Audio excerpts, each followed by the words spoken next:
안녕하세요. 오늘은 한 증권사에서 내놓은 한국전력 분석 리포트, 이거 한번 속속들이 파헤쳐 보겠습니다.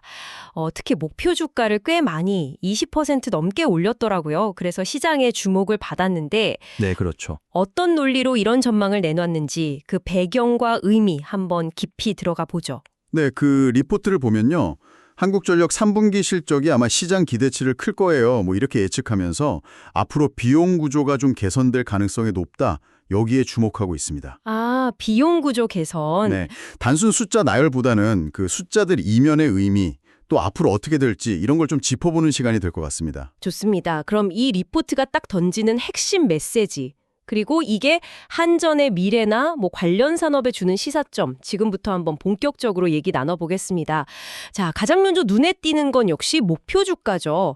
기존보다 22%나 올린 55,000원, 이걸 제시했어요. 투자 의견은 매수 그대로 유지했고요. 이렇게 좀 공격적으로 올린 핵심 근거 뭘까요? 네, 그 보고서를 보면 2026년 예상 주당 순자산 가치, 그러니까 BPS라고 하죠. 여기에 목표 주가 순자산 비율, PBR 0.6배, 이걸 적용해서 계산했다고 합니다. PBR 0.6배. 네, 이 PBR이라는 게 뭐냐면 현재 주가가 회사의 순자산 대비해서 몇 배로 거래되냐 이거거든요. 그렇죠. 그러니까 0.6배라는 건 회사가 가진 장부상 순자산 가치의 한 60% 수준에서 목표 주가를 잡았다, 이런 의미가 되겠죠. 0.6배라. 이게 보통 PBR이 1배보다 낮으면 시장에서 그 회사의 자산 가치를 좀 낮게 본다, 이렇게 해석하기도 하잖아요. 근데 목표 PBR을 0.6배로 잡은 거는 뭐랄까, 여전히 좀 보수적인 건가요? 아니면 이게 과거 평균 정도인가요? 그 지점 상당히 중요한데요. 사실 한국전력 주가가 좀 만성적으로 PBR 1배를 밑돌아 왔어요. 워낙 그 국가기관 산업이고 정부 규제 영향도 받고 또 지난 몇 년간 적자가 쌓여서 자본 잠식 우려까지 있었잖아요. 맞아요. 힘들었죠. 네. 그런 상황을 보면 시장 평가가 좀 박했던 게 사실이죠. 리포트에서는 현재 주가가 2026년 예상 실적 기준으로 보면요. PER 2.3배, PBR 0.5배 수준밖에 안 된다, 이렇게 얘기해요. 아, 26년 기준으로도 아직 낮다. 그렇죠. 그러니까 목표 PBR 0.6배가 아주 공격적이다 라기보다는 그냥 실적 개선되니까 좀 정상화되는 과정의 일부다, 이렇게 본 것 같아요. 절대적인 수치보다는 최근에 주가가 좀 올랐음에도 불구하고 여전히 더 오를 수 있다, 이걸 강조하는 맥락으로 읽어야 할 것 같습니다. 네네. 2026년 기준으로도 현재 주가는 여전히 매력적이다, 이런 판단인 거죠. 알겠습니다.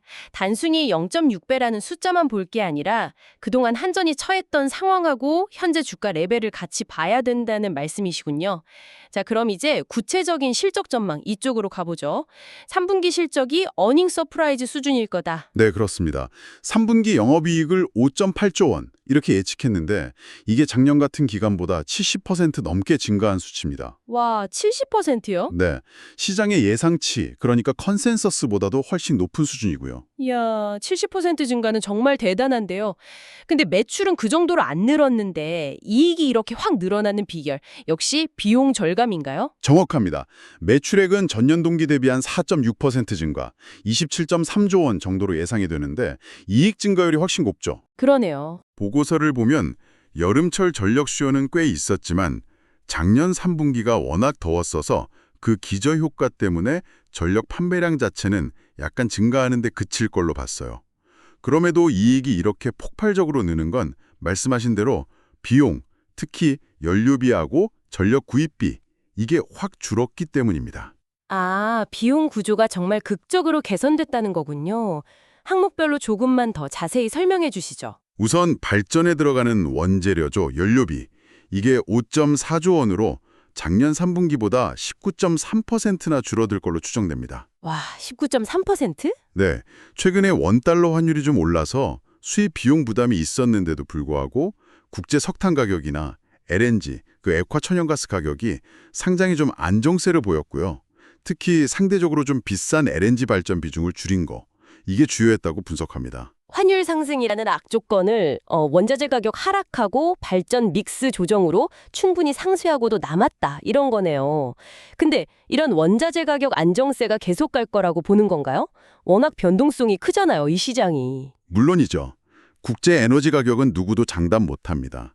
지정학적 리스크나 수급 상황 따라서 언제든 변할 수 있죠. 다만 이 리포트는 현재까지의 가격 하락 추세랑 시장 전망, 이걸 바탕으로 3분기 실적을 추정한 걸로 보입니다. 길게 보면 변동성을 생각해야겠지만 적어도 3분기 실적에는 이 비용 절감 효과가 크게 반영될 거다, 이런 시각인 거죠. 알겠습니다. 또 다른 중요한 비용 절감 요인은 뭐였을까요? 바로 전력 구입비입니다. 한국전력이 자체 발전소도 있지만 민간 발전사나 자회사에서 전력을 사오기도 하잖아요. 네, 그렇죠. 이 비용이 9.3조 원으로 전년 동기 대비 3.3% 감소할 걸로 예상됩니다. 근데 여기서 좀 흥미로운 지점이 실제 외부에서 사온 전력량 자체는 작년보다 늘었다는 겁니다. 잠깐만요. 전력은 더 많이 사왔는데 낸 돈은 오히려 줄었다고요? 그게 어떻게 가능하죠? 그 비밀이 바로 SMP, 즉 개통한계 가격에 있습니다. SMP는 쉽게 말하면 특정 시점에 전력 수요를 맞추려고 돌리는 발전기 중에 제일 비싼 발전기 단가로 결정되는 전력 도매 가격, 이렇게 생각하시면 돼요. 아, 제일 비싼 발전기 가격. 네. 근데 이 SMP가 최근에 약세를 보이면서 한전이 전력을 사오는 평균 단가가 낮아진 겁니다. 아하. 그러니까 전력 수요 채우려고 마지막으로 돌리는 비싼 발전기 가격. 이 S&P 자체가 내려가니까 전체 구매량이 늘어도 총 비용은 줄 수 있었다. 이 말씀이군요. 근데 S&P는 왜 하락한 거예요? 주로 연료비 하락 영향이 큽니다. 발전 단가에 제일 큰 영향을 주는 게 LNG나 유연탄 가격인데 이게 내려가면서 전반적인 발전 비용이 줄었고 이게 S&P 하락으로 이어진 거죠. 네네. 리포트는 또 발전원 구성 변화도 언급하는데요. 원자력 발전 같은 경우는 정비 일정이 좀 늘면서 이용률이 작년 3분기 84%에서 올해 77%로 한 7%포인트 정도 떨어질 걸로 봤어요. 아, 원전 이용률은 좀 떨어졌군요. 네. 반면에 상대적으로 저렴한 유연탄 발전소 이용률은 5.8%포인트 개선돼서 65.8%로 전망했고요. 이런 요인들이 좀 복합적으로 작용해서 전력 구입 비용을 낮췄다, 이렇게 분석합니다. 3분기 실적 개선의 핵심 동력, 그게 연료비랑 S&P 하락에 따른 비용 절감이라는 점 잘 알겠습니다. 근데 리포트는 이런 흐름이 앞으로도 계속될 거라고 본다면서요? 이게 뭐 단기적인 현상이 아니라는 건가요? 이렇게 전망하고 있어요. 물론 최근에 원달러 환율이 다시 좀 오르는 부담 요인이 있긴 하지만 보고서는 가스 가격 하락폭이 워낙 커서 환율 부담을 상쇄하고도 남을 거다, 이렇게 분석합니다. 아, 가스 가격 하락이 더 크다. 네. 재미있는 건 이 에너지 가격 하락이 가스나 석탄 팔아서 발전하는 회사들한테는 수익성 악화 요인이지만 반대로 그 전력을 대규모로 사야 하는 한국전력한테는 비용 절감 요인이 된다는 거죠. 그러네요. 입장이 다르니까 단기적으로도 비용 부담 완화가 기대된다는 거군요. 근데 보고서는 2026년부터는 더 구조적인 비용 감소가 나타날 거다, 이렇게 예측한다고요? 이건 꽤 먼 미래인데 어떤 근거를 제시하고 있나요? 네, 이게 리포트의 가장 흥미로운 부분 중 하나인데요.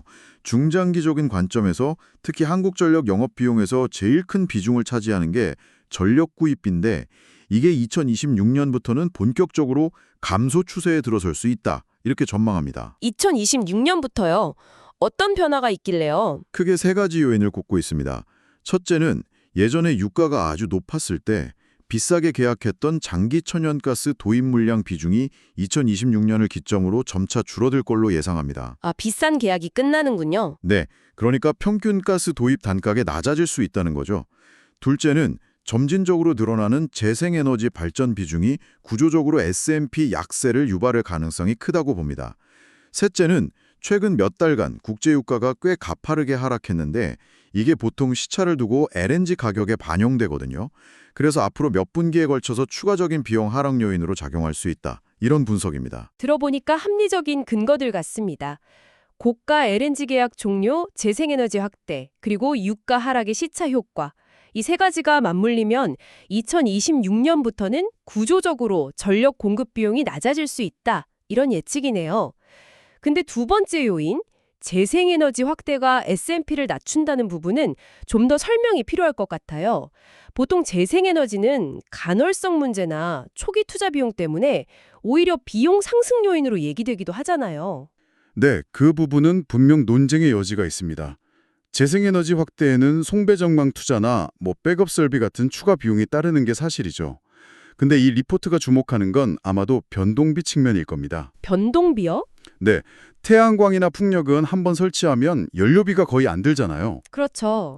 따라서 재생에너지 발전장이 많아지는 시간대에는 전력 공급 능력이 늘어나면서 비싼 화석연료 발전기를 덜 돌려도 되고 이게 결과적으로 전력시장 가격, 즉 S&P를 낮추는 효과를 낼 수 있다. 이런 논리입니다.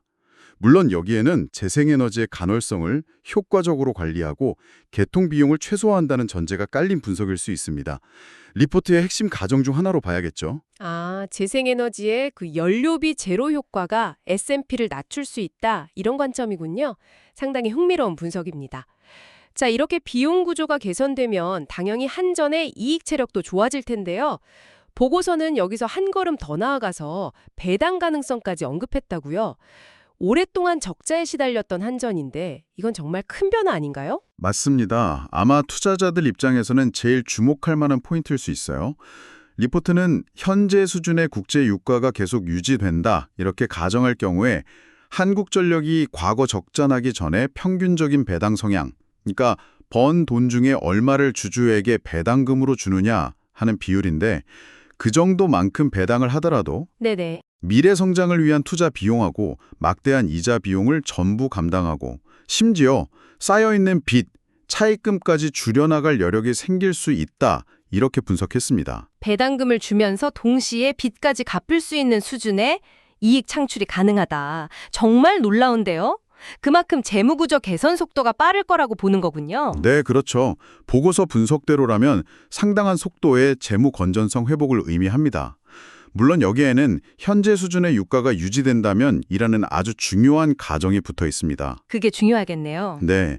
하지만 이 시나리오가 현실이 된다면 향후 적용하는 배당 성향에 따라서 기대 배당 수익률이 4%에서 8% 범위까지도 가능할 수 있다. 이렇게 예상했습니다. 요즘 같은 저금리 시대에 4에서 8% 배당 수익률이면 주가 상승과는 별개로 상당한 투자 매력 포인트가 될 수 있다. 이렇게 평가한 거죠. 4에서 8%면 정말 크죠. 그렇죠. 다만 실제 배당을 다시 할지 또 한다면 얼마나 할지는 정부 정책이나 이사회 결정 같은 여러 변수를 거쳐야 하니까 리포트의 가능성 제시에 좀 더 무게를 두는 게 적절해 보입니다. 그렇군요. 단순히 배당을 한다가 아니라 그럴 만한 재무적 여력이 생길 수 있다는 가능성을 제시한 것이고 그 자체만으로도 꽤 긍정적인 신호다. 이렇게 봐야겠네요. 자, 그럼 오늘 살펴본 증권사 리포트 내용 한번 종합적으로 정리해 볼까요? 핵심은 이렇습니다. 국제 에너지 가격 안정하고 S&P 하락 덕분에 연료비와 전력 구입비 이 양대 비용 부담이 크게 줄면서 한국전력 실적이 3분기에 깜짝 반등하고 이런 개선세가 중장기적으로 이어질 수 있다. 이런 전망입니다. 네, 맞습니다. 그리고 이렇게 회복된 이익 체력을 바탕으로 재무 건전성이 개선되고 오랫동안 멈췄던 배당을 다시 시작할 수 있는 가능성까지 보인다. 이 얘기고요. 목표 주가를 22%나 올리고 매수 의견을 유지한 건 바로 이런 복합적인 긍정론을 강하게 반영한 결과다. 이렇게 해석할 수 있겠네요. 그럼 이게 결국 뭘 의미한다고 봐야 할까요? 정확하게 요약해 주셨습니다. 이 리포트는 단기적인 3분기 실적 호조, 여기에만 주목한 게 아니라 저기 2020년 이후까지 내다보는 중장기적인 비용 구조 변화 가능성까지 종합적으로 고려해서 좀 긍정적인 결론을 내린 걸로 보입니다. 네. 그런 앞으로 국제유가나 환율, 그리고 국내 에너지 정책 방향 같은 거 계속 지켜봐야 할 변수들은 여전히 많습니다.